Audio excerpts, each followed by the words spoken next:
നമസ്കാരം. ഈ ഒരു കാഴ്ച നന്ദി ചിങ്ങപുരം വഴി നമ്മൾ പള്ളിക്കര എന്നൊരു സ്ഥലത്തെത്തുമ്പോൾ, പള്ളിക്കര വഴി കടന്നു പോകുമ്പോൾ കാണുന്ന കാഴ്ചയാട്ടോ. നയനമനോഹരമായ ഒരു കാഴ്ചയാണ് കേട്ടോ.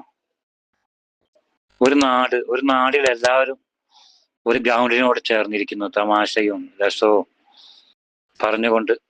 അവിടെ ആൾക്കാർ വോളിബോൾ കളിക്കുന്നുണ്ട്. അതിനെ സപ്പോർട്ട് ചെയ്തും തമാശയും ചുറ്റി പറഞ്ഞു ഒരുപാട് ആൾക്കാർ, ആ നാട്ടുകാർ മുഴുവൻ അവിടെ ഉണ്ട്. അപ്പൊ നിങ്ങൾക്കായിട്ടും ഇതൊരു വോളിബോൾ ടൂർണമെന്റ്, അതൊരു വോളിബോൾ ടൂർണമെന്റ് എന്നല്ല കേട്ടോ. ഇത് അവിടെ സ്ഥിരമായിട്ട് വർഷങ്ങളായിട്ട് എല്ലാ വൈകുന്നേരവും കാണുന്ന കാഴ്ചയാണ്. അതുവഴി പോകുന്നവർക്ക് ഇതറിയാൻ പറ്റും.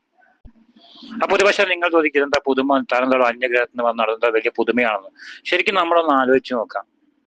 നമ്മുടെ മനസാക്ഷിയോടെ നമ്മൾ സ്വയം ആലോചിച്ച് നോക്കും. ഇങ്ങനത്തെ കാഴ്ചകളൊക്കെ ഇപ്പൊ എവിടെയെങ്കിലും ശരിക്കും കാണാനുണ്ടോ?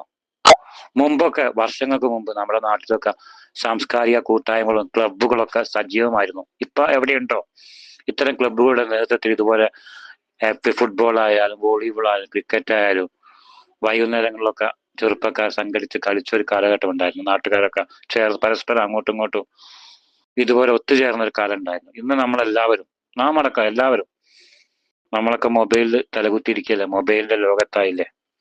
പരസ്പരം നാട്ടുകാരെ പോലും അറിയാത്ത ഒരു സ്ഥിതിയായില്ലേ. ചെറുപ്പക്കാരുടെ വലിയൊരു വിവാഹം, മദ്യലഹരി മാഫിയക്ക് എത്ര വാർത്തകളാണ് നമ്മൾ കേൾക്കുന്നത്. അപ്പോഴാണ് നമുക്ക് ഇതുപോലത്തെ കാഴ്ചകളുടെ, അല്ലെങ്കിൽ ഇതുപോലത്തെ ഒരു കാഴ്ചയുടെ പ്രസക്തിയും സന്ദേശമൊക്കെ നമുക്ക് മനസ്സിലാവുന്നത്.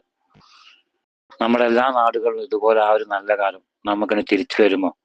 ശ്രീ പള്ളിക്കര എന്ന നാടിനോട് അസൂയ തോന്നും കേട്ടോ. ആ നാട്ടുകാരോട് അസൂയ തോന്നും.